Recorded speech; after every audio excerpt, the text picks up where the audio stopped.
अस्सलाम वालेकुम मेरे अज़ीज़ हम वतनों। First of all I hope and pray कि आप सब लोग खैरियत से होंगे। पाकिस्तान में आपका टाइम बहुत अच्छा गुजर रहा होगा। इससे पहले कि मैं अपने वीलॉग को फॉर्मली स्टार्ट करूँ, मेरी आपसे रिक्वेस्ट होगी कि आप हमारे चैनल को लाइक, कमेंट, शेयर और सब्सक्राइब करना मत भूलिएगा और अपने सोशल सर्कल पे इसको ज़रूर शेयर कर दें, ताकि बाकी तमाम वो लोग जो इस इन्फॉर्मेशन की तलाश में रहते हैं या वो इस इन्फॉर्मेशन को सुनना चाह रहे हैं, उन तक आसानी से इन्फॉर्मेशन पहुँच सके। तो जैसा कि आपको पता है कि हमने एक फ्रीलांसिंग के अंदर एक डोमेन जिसमें हम स्टूडेंट्स को एजुकेशनल कंसल्टेंसी प्रोवाइड करना चाह रहे हैं, उस डोमेन के अंदर मैं आपको गाइडेंस प्रोवाइड कर रहा हूँ कि अगर आप में से वो तमाम लोग जो स्टूडेंट्स को एज अ कंसल्टेंसी प्रोवाइड करना चाह रहे हैं एजुकेशन फील्ड के अंदर, ताकि पाकिस्तान से वो लोग इंग्लैंड आ जाएं और यहाँ पे किसी अच्छी यूनिवर्सिटी में बैठ के एडमिशन ले लें और वहाँ पे अपनी एजुकेशन हायर एजुकेशन कंप्लीट करें और फिर उसके बाद जो भी उनका फ्यूचर होगा उस तरीके से उसको कैरी फॉरवर्ड करें। तो इसके अंदर हमारा आज का जो तीसरा वीलॉग है, आई एम वेरी होपफुल कि जो पिछले वीलॉग्स हैं उनमें बहुत सारी इन्फॉर्मेशन आपको मिली होगी और अगर वो इन्फॉर्मेशन आपने नहीं सुनी है तो आप प्रीवियस मेरे वीलॉग में जाके उसको सुन सकते हैं, तो ताकि आपको कंसेप्चुअली क्लियर हो जाए। और अगर आप एज अ फ्रीलांसर इन सर्विसेज को शुरू करना चाह रहे हैं या इन सर्विसेज को ऑफ़र करना चाह रहे हैं अपने क्लाइंट्स को, तो आपके लिए आसानी रहे कि आप आसानी से उसको अंडरस्टैंड करने के बाद आप अपने क्लाइंट्स को वो सर्विसेज प्रोवाइड कर सकें जिससे वो सेटिस्फाइड कस्टमर बने आपका, और ना सिर्फ आप खुद अर्न करें इससे, बल्कि आप अपने पेरेंट्स को भी लुक आफ्टर करें और उस स्टूडेंट को भी लुक आफ्टर करें कि जो कि इतनी उम्मीद से और इतनी भरोसे से आपके पास आता है और आपके पास आके अपना वो फ्यूचर डिसाइड करवा रहा होता है कि किस तरीके से वो आपके पास आके सपोर्ट सर्विसेज ले रहा है और फिर आप उसको किसी ना किसी एक मुंतकी अंजाम तक पहुँचा रहे हैं, उसका एडमिशन करवा रहे हैं और उसके फ्यूचर को सिक्योर कर रहे हैं। तो इसी फ्रीलांसिंग की सीरीज़ के अंदर आज हम डिस्कस करेंगे कि हमने जब यूनिवर्सिटी को अप्रोच कर लिया, तो अब यूनिवर्सिटी के ऊपर जब हमने मेल डाल दी और मे बी के 8, 10, 12, 14, 15, 18 या 24 यूनिवर्सिटीज़ को हमने अप्रोच कर लिया। पहले तो ये होता है कि जब जब आपका एक्सपीरियंस डेवलप होता जाएगा ना, तो आपको इतनी ज़्यादा यूनिवर्सिटीज़ को अप्रोच ही नहीं करना पड़ेगा। तो जो ही आप स्टूडेंट के पोर्टफोलियो पर नज़र डालेंगे ना, तो आपको ये आइडिया हो जाता है कि यार ये स्टूडेंट किस डोमेन में, किस यूनिवर्सिटी में, कहाँ पे फिट इन हो सकता है। तो आज के जो वीलॉग में हम बेसिकली कुछ पेपर वर्क पे बात करेंगे कि जो स्टूडेंट्स को इनिशियल पेपर वर्क क्या चाहिए होता है, और फिर हम कुछ वीज़ा के बारे में बात करेंगे कि वीज़ा जब स्टूडेंट को एलोकेट करवाना होता है तो वहाँ पे क्या क्या आपके इश्यूज़ आ सकते हैं या आपने क्या सर्विसेज प्रोवाइड करनी होती हैं। यूनिवर्सिटी को जब आप अप्रोच करते हैं फ़र्स्ट टाइम, तो अमूमी तौर पे यूनिवर्सिटी 3 तरह के रिस्पांस आपको देती है। एक तो ये होता है कि स्ट्रेट वे वो आपकी एप्लीकेशन को रिजेक्ट कर देते हैं कि आप कि किसी भी रीज़न से या किसी व्हाटएवर कुछ भी ऐसी वजूहात हैं कि आपका एडमिशन इस यूनिवर्सिटी में नहीं हो सकता, नथिंग टू वरी, कोई बात नहीं, बाकी यूनिवर्सिटीज़ के साथ थ्रू हो जाएंगे। सेकंड स्टेज ये होती है कि जहाँ पे यूनिवर्सिटी आपसे कुछ मज़ीद पेपर वर्क की रिक्वायरमेंट करती है, एड ऑन्स आपसे मांग लेती है, एडिशनल डॉक्यूमेंटेशन मांग लेती है, या फिर आपसे कोई डॉक्यूमेंट में डेफिशिएंसी है तो वो आपसे वो मांग लेंगे कि ठीक है जी आप हमें ये डॉक्यूमेंटेशन प्रोवाइड कर दें, या फिर ये होता है कि आपका इंटरव्यू कॉल ऑन कर लेते हैं। और तीसरी स्टेज ये होती है कि जहाँ पे डायरेक्टली यूनिवर्सिटी आपको ऑफ़र कर देती है कि जी ठीक है आप हमें ये एक आपको हमने एज अ स्टूडेंट एक्सेप्ट कर लिया है और आपको फ़ी जमा करवानी होती है और फिर आपका फ्यूचर वाला प्रोसेस होता है। तो मैं आपको बताते चलूँ कि एज अ स्टूडेंट जब किसी भी यूनिवर्सिटी में अप्लाई करते हैं तो कोई बहुत बड़ी डॉक्यूमेंटेशन नहीं चाहिए होती है। टोटल 5-7 चीज़ें हैं जो आपके पास होनी चाहिए। सबसे पहले तो ये है कि आपके पास पासपोर्ट होना चाहिए, आपका जो वैलिड पासपोर्ट होना चाहिए। सेकंड, आपकी तमाम जो एजुकेशनल सर्टिफिकेट्स हैं, चाहे आपने एफएससी की है या बीएससी या बीएस की है या व्हाटएवर जो भी आपकी प्रीवियस एजुकेशन है, मैट्रिक से लेके उस एजुकेशन तक, यानी अगर आपने बीए बीएस किया हुआ है या मास्टर्स किया हुआ है या एमएस किया हुआ है या जो भी आपकी एजुकेशन है, तमाम प्रीवियस एजुकेशन सर्टिफिकेट्स आपके पास होने चाहिए और वो वेरीफाइड होनी चाहिए एचईसी से, ओरिजिनल डॉक्यूमेंट्स होने चाहिए। फिर आपके पास एक करैक्टर सर्टिफिकेट होना चाहिए या इंग्लिश प्रोफिशिएंसी का जो एक सर्टिफिकेट है, चाहे वो आइल्स है या ओईटी है या जिस भी आप लेवल ऑफ एजुकेशन में आप आ रहे हैं, या इक्विवेलेंसी है एरिक की आपने अगर ली हुई है, या फिर स्टूडेंट की यूनिवर्सिटी से आपको एक इंग्लिश का सर्टिफिकेट मिलता है इंग्लिश लैंग्वेज का।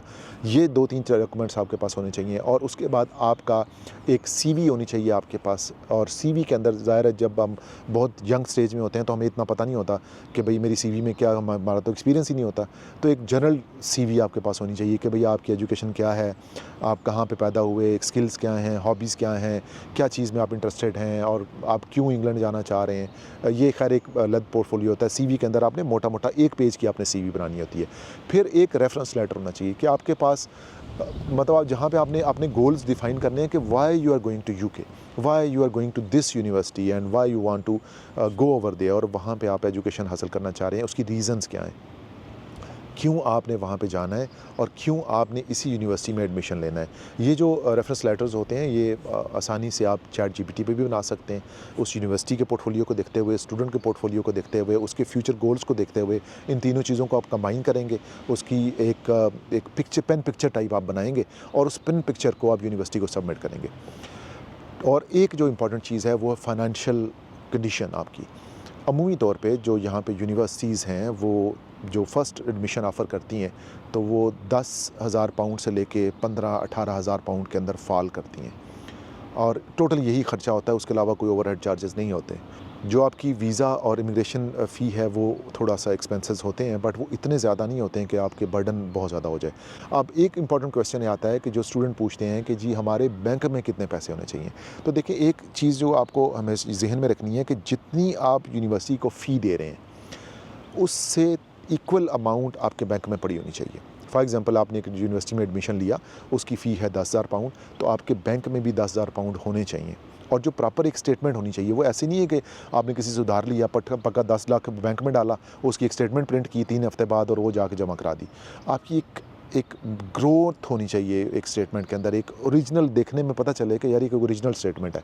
वो जाली वाली स्टेटमेंट जो है आपने सिर्फ बैंक में जमा कराई हुई है, उस तक नहीं होनी चाहिए। तो उसका करना आपने ये है कि अपना बैंक अकाउंट खोलना है और उसको आपने आहिस्ता आहिस्ता 2-3 महीने में उसके अंदर कुछ ट्रांजैक्शंस करनी है, निकलवानी है, डलवानी है, जमा करवाना है, इधर से पैसे लेने हैं, उधर देने हैं, या फिर आपने सिक्वेंशली उसको ग्रो करना है और एक लिमिट पे ला के उसको रोकना है। अब ये जो अमाउंट है हर यूनिवर्सिटी की डिफरेंट होती है। कुछ यूनिवर्सिटीज़ ज़्यादा मतलब मांगती हैं, कुछ यूनिवर्सिटीज़ कम पैसों पे होती हैं। वो ऐसा ही है कि जैसे आप किंग एडवर्ड में दाखिला ले रहे हों और रावलपिंडी मेडिकल कॉलेज में दाखिला ले रहे हों, तो रावलपिंडी मेडिकल कॉलेज में 2-4 लाख रुपया ख़र्चा आता है, किंग एडवर्ड में करोड़ों रुपया ख़र्चा आता है। तो पढ़ते दोनों ही मेडिकल हैं, दोनों डॉक्टर बन रहे होते हैं वहाँ से। तो इसी तरह से यहाँ पे यूनिवर्सिटी का जो एक स्कोप है और उसकी जो फ़ी स्ट्रक्चर है वो डिफरेंट होता है। तो आपने ज़ाहिर है उस फ़ी स्ट्रक्चर के हिसाब से स्टूडेंट को ये गाइड करना है एज़ अ फ्रीलांसिंग कंसल्टेंसी जब आप प्रोवाइड कर रहे हैं कि इतने पैसे अगर आपके लगेंगे तो इतने पैसे आपके अकाउंट में होने चाहिए। और अगर उसके पास इतने पैसे नहीं होंगे तो अनफॉर्चुनेटली फिर ये है कि आपको थोड़ा सा रिजेक्शन के इश्यूज़ रहते हैं। और ये रिजेक्शन यूनिवर्सिटी एंड पे भी हो सकती है और ये रिजेक्शन आपके वीज़ा एंड पे भी हो सकती है। तो आपने चूँकि ज़ाहिर है लेटर स्टेज के ऊपर जब यूनिवर्सिटी आपको एक्सेप्ट कर लेती है और आपको एक एक्सेप्टेंस लेटर दे देती है या कॉस्ट लेटर दे देती है, तो अगले स्टेज के ऊपर आपने फ़ीसें जमा करवानी होती हैं। फ़ीसें जमा करवाते साथ ही आपको यूनिवर्सिटी एक एक्सेप्टेंस दे देती है कि जी ठीक है, आप एज़ अ स्टूडेंट हमारे पास आ जाएँ। अब यहाँ पे हमें चीज़ ये अंडरस्टैंड करनी है कि जो वीज़ा है वो बिल्कुल एक डिफरेंट चीज़ है। वीज़ा जो है वो जो वीआई ऑफिस है, इमिग्रेशन ऑफिस है या बॉर्डर एजेंसी है, यूके बॉर्डर एजेंसी या होम ऑफिस है, वो इशू करता है। और जो यूनिवर्सिटी का एक्सेप्टेंस है वो आपकी यूनिवर्सिटी इशू करती है। यूनिवर्सिटी का जो डिपार्टमेंट है वो बिल्कुल डिफरेंट है, उसको इससे कोई मतलब नहीं है कि आपका वीज़ा लगता है या नहीं लगता। उन्होंने आपका पोर्टफोलियो देखा, आपने फ़ीसें जमा करवाई, आपकी उन्होंने सब्जेक्ट्स देखे, अपने सब्जेक्ट्स देखे, डिपार्टमेंट देखा और आपको ऑफ़र कर दी। अब जो वीज़ा है वो बिल्कुल एक अलग डिपार्टमेंट है, वो गवर्नमेंट ऑफ़ यूके ने देखना है। आपका वीज़ा रिजेक्शन के चांसेस कम होते हैं एज़ अ स्टूडेंट, बहुत रेयर चांसेस हैं कि कोई आपने पहले कुछ आपका वीज़ा रिफ्यूज़ हुआ है या कुछ एजुकेशनल आपकी कोई डेफिशिएंसी है या कुछ आपका रिगार्ड जो करैक्टर सर्टिफिकेट है या उसके अंदर या कुछ ऐसी चीज़ें हैं कि जिसके अंदर आपका वीज़ा रिजेक्ट होता है। लेकिन अमूमी तौर पे 99% स्टूडेंट्स के वीज़ा एक्सेप्ट हो जाते हैं, उसमें कोई भी ऐसा इशू नहीं आता। तो यहाँ पे जो चीज़ मैं आपको बताना चाह रहा था कि स्टूडेंट्स की जो यूनिवर्सिटी का एडमिशन है वो बिल्कुल डिफरेंट चीज़ है और स्टूडेंट उसी एक्सेप्टेंस लेटर को लेके जब वीज़ा लगवाने जाता है तो वो बिल्कुल डिफरेंट चीज़ है।